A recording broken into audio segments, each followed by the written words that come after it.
Once upon a time in Calabar, there lived a powerful and great king. King Ohaneze was a great leader and warrior who led his men into many battles. He fought and conquered all his enemies.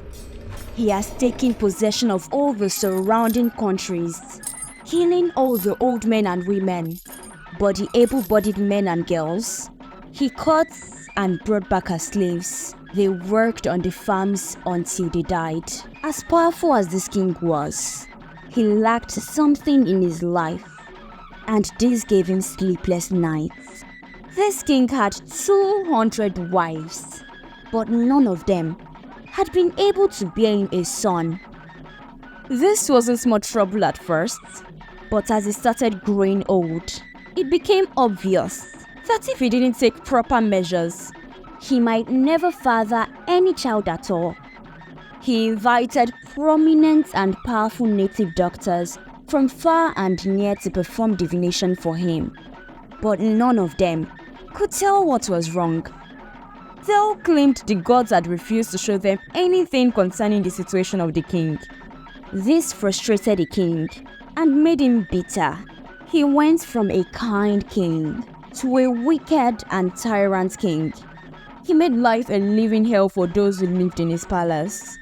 Whenever he walks into the palace, everyone hides their face for fear of his wrath. This went on for a long time, until one day, a foreigner paid a visit to the village. This foreigner was a powerful and renowned priest, and he asked to be taken to see the king. The villagers thought, this man mustn't love his life. The king didn't want to see any priest, since they couldn't provide a situation to his current dilemma. Upon getting to the palace, he requested to see the king. And on this day, the king was in a good mood, and he granted him audience, saying, "Let's hear what this one too will say." The king asked him to introduce himself and state why he insisted on seeing him and not send a message through his messenger. The priest acknowledged and greeted the king and told him he was a messenger from the gods. This time, the king's attention was drawn. After hearing it was a message from the gods, the king is a man who revered the gods. Even when they didn't provide answers to him, he still pays them his due diligence. The priest told him that the gods had sent him, that your plea for children will be heard, on the condition that you take on a new wife. The king heard the priest, but he wasn't ready to take another wife, after none of his 200 wives had borne him any child.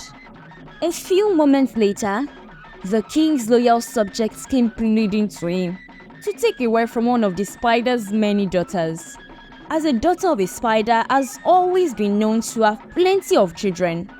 But when the king saw the spider's daughter, he did not like her, as she was ugly, and the people said it was because her mother had too many children at the same time.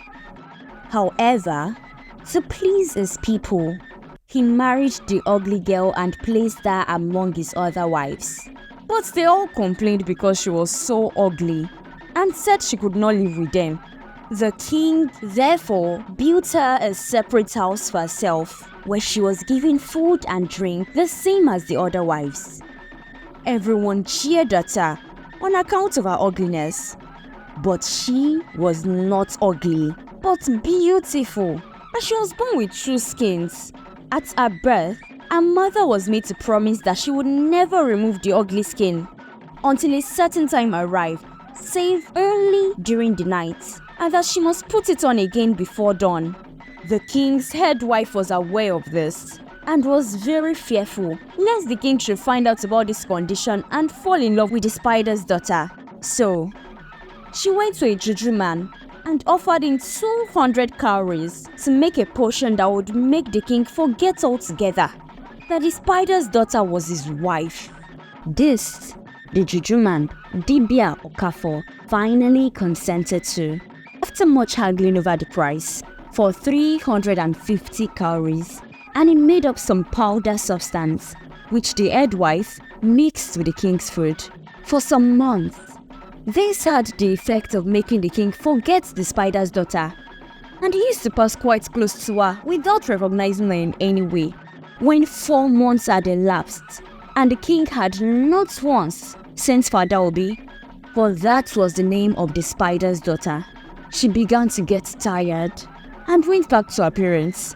Her father, the spider, then took her to another juju man who, by making spells and casting several lots, very soon discovered that it was the king's head wife who had made the juju and had enchanted the king so he would not look at Adaobi.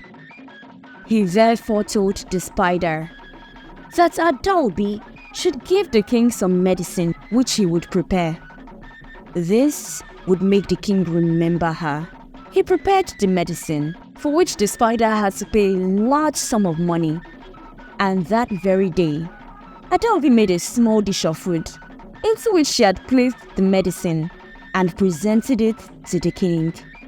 Directly after he had eaten the dish, his eyes were opened, and he recognized his wife. He told her to come to him that very evening. So, in the afternoon, being very joyful, she went down to the river and washed. When she returned, she put on her best clothes and went to the king's palace. Directly it was dark, and all the lights were out. She pulled off her ugly skin, and the king saw how beautiful she was, and was very pleased with her. But when the cock crowed, Adaobi pulled on her ugly skin again and went back to her own house. This she did for 4 consecutive nights, always taking the ugly skin off in the dark and leaving before daylight in the morning. Over time, to the great surprise of all the people, particularly of the king's 200 wives, she gave birth to a male child, whom the king named Chinaza, translated to God answer my prayers. But what surprised them most of all was that only one son was born, whereas her mother always had a great many children at a time. It was said that a spider has never given birth to less than 50 children at once before, and her mother had given birth to 110 children at a go. This birth of a son rocked the whole kingdom, as the king celebrated this with pomp and pageantry. But this same birth of a son angered the king's head wife. She became more jealous than ever when Adaobi had a son. So she went again to Dibia Okafo and gave him a large present, inducing him to give her some new medicine that would make the king sick and forget his son. The medicine would then make the king come to Dibia Okafo, who would tell him that it was his son who had made him sick. Dibia Okafo would also tell the king that if he wants to recover, he must throw his son away into the river. And the king, when he had taken the medicine, started complaining of being sick and feeling tired. He went to Dibia Okafo, who told him everything as had been arranged with the head wife. But at first, the king did not want to destroy his son. The king, upon getting back to his palace, summoned his chiefs and his cabinet members and laid out what the priest told him about his just born son. After much consideration and deliberations, his chiefs and subjects told him that to secure his life, he had to do as the priest told him, saying, since the gods had given him this one, perhaps in a year, they might surely bless him with another son. So, the king at last agreed and threw his son into the river with bitterness, at which the mother grieved and cried bitterly. Then, the head wife went again to Dibia Okafo and got more medicine. This was to make the king forget Adaobi totally. This made the king forget Adaobi for 3 years, during which she was in mourning for her son. She then returned to her father. Her father was annoyed at this, and he decided to go back to their juju man. He got some more medicine from Kwame, the water juju man, which which Adaobi gave to the king. This medicine opened the king's eyes to Adaobi, and the king knew her and called her to him again, and she lived with him as before. Kwame, who had helped Adaobi's father, the spider, was a water juju man, and he was ready. When the king threw his son into the water, he saved his life, took him home, and kept him alive. He trained Chinaza, and he grew up to be a very strong boy. All this while, Adaobi never knew that her son was still alive. But her father knew about it all the time, but decided to keep it from her. After a time, Adaobi gave birth to a daughter, Ada. The king was happy with this, and he celebrated the birth of his daughter, but he still wanted a male child. He sometimes regrets the decision he made to throw his son into the river. The king's head wife was still not done. She visited Dibia Okafo and paid him again to give her something to help her control the king. Dibia Okafo gave her another powder and told her to blow this at the entrance of the king's chamber before she entered, and the king would do anything she told him to without any hesitation.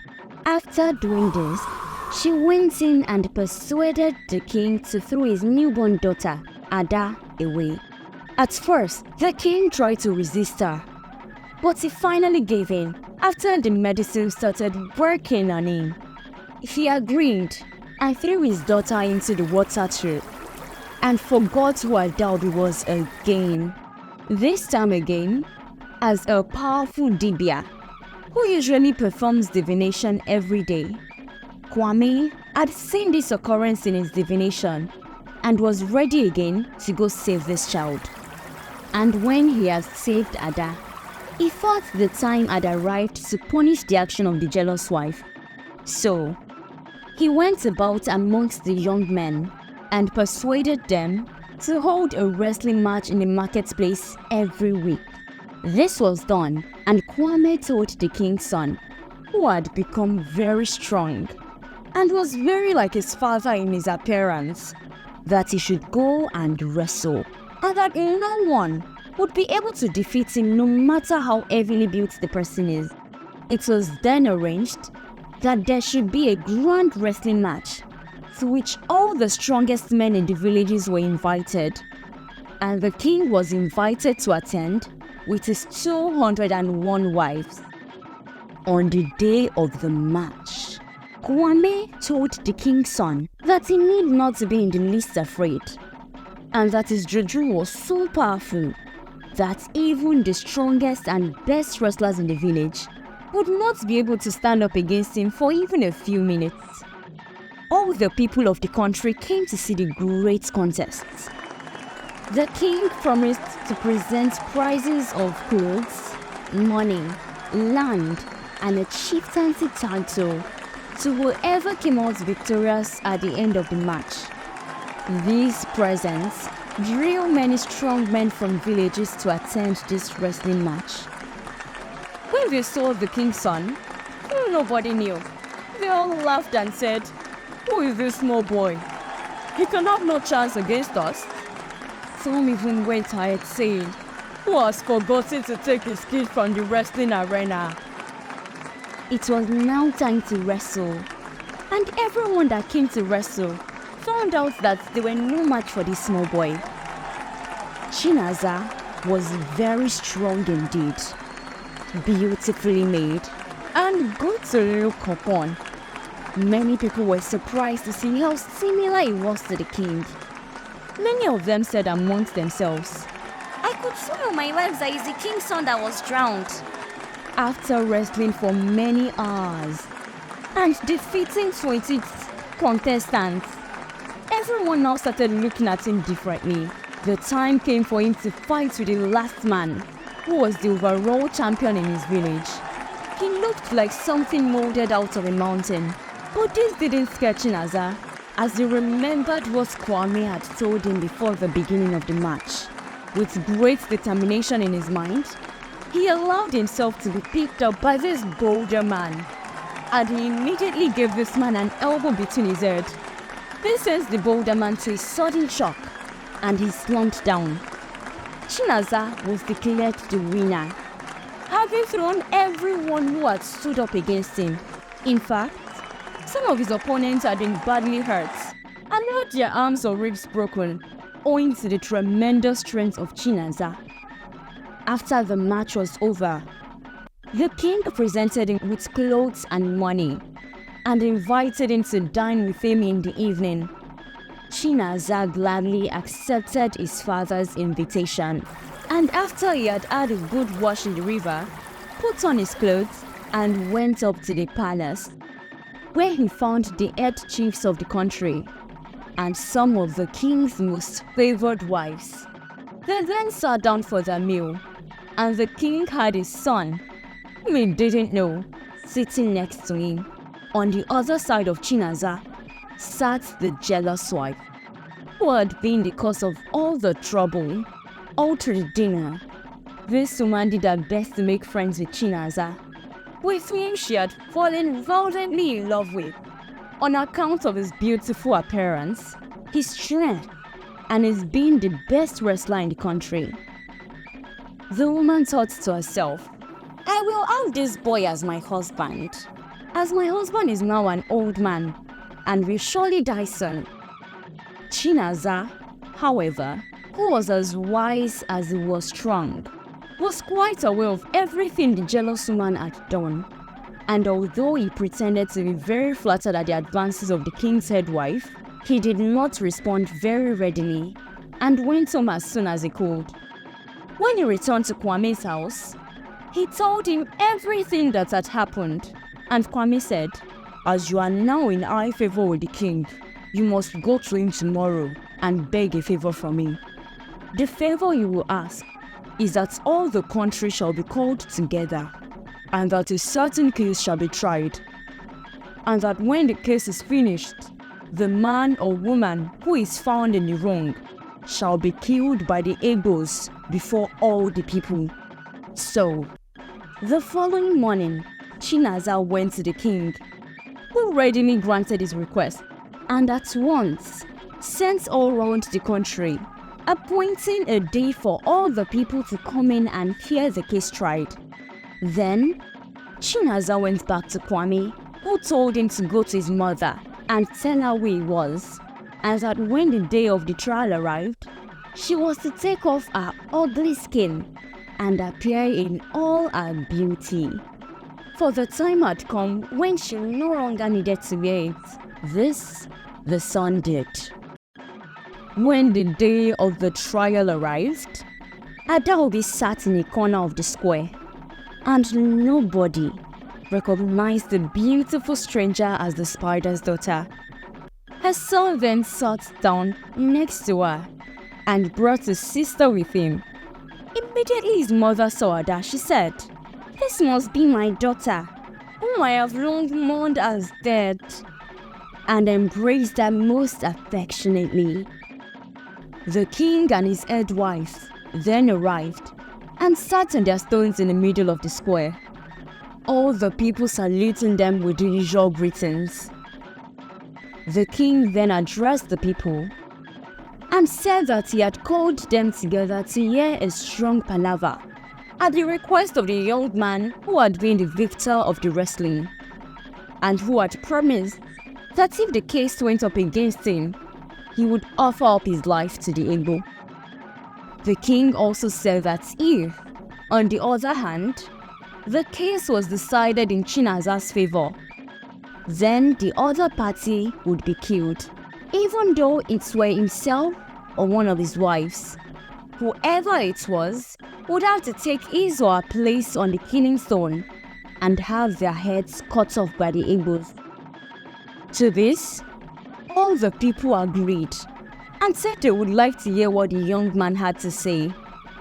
The young man then walked around the square, bowed to the king and the people, and asked the question, "Am I not worthy to be the son of any chief in the country?" And all the people answered, "Yes!" Chinaza then brought his sister Ada out into the middle, leading her by the hand. She was a beautiful girl and well-made. When everyone had looked at her, he said, "Is my sister not worthy to be any chief's daughter?" And the people replied that she was worthy of being anyone's daughter, even the king's. Then he called his mother Adaobi, and she came out, looking very beautiful with her best clothes and beads on. And all the people cheered, as they had never seen a finer woman. Shinaza then asked them, "Is this woman worthy of being the king's wife?" And a shout went up from everyone present that she would be a proper wife for the king, and looked as if she would be the mother of plenty fine healthy sons. Then Shinaza pointed out to the jealous woman who was sitting next to the king and told the people his story, how his mother, who had 2 skins, was the spider's daughter, how she had married the king, and how the head wife was jealous and had made a bad juju for the king, which made him forget his wife, how she had persuaded the king to throw himself and his sister into the river, which, as they all knew, had been done. But Kwame had saved both of them and brought them up. Then Shinaza said, "I leave the king and all of you people to judge my case. If I have done wrong, let me be killed on a stone by the Egbos. If, on the other hand, the woman has done evil, then let the Egbos deal with her as you may decide." When the king knew that the wrestler was his son, he was very glad and told the Egbos to take away the jealous woman away and punish her according to the laws. The Egbos decided that the woman was a witch, so they took her to the forest and tied her up to a stake, gave her 200 lashes with a whip made from hippopotamus hide, and then burnt her alive, so that she would not make any more trouble. Then her ashes were thrown into the river. The king then embraced his wife and daughter, and told all the people that she, Adaobi, was his proper wife, and she would be the queen for the future. When the palaver was over, Adaobi was dressed in fine clothes and beads, and carried back in state to the palace by the king's servants. That night, the king gave a big feast to all his subjects, and told them how glad he was to get his beautiful wife, whom he had never known properly before. Also, his son, who was stronger than all men, and his fine daughter. The feast continued for 166 days, and the king made a law that if any woman was found out getting medicine against her husband, she should be killed at once. Then the king built 3 new compounds and placed many slaves in them, both men and women. 1 compound he gave to his wife, another to his son, and a 3rd he gave to his daughter. They all lived together quite happily for some years, until the king died, and his son came to the throne and ruled in his stead.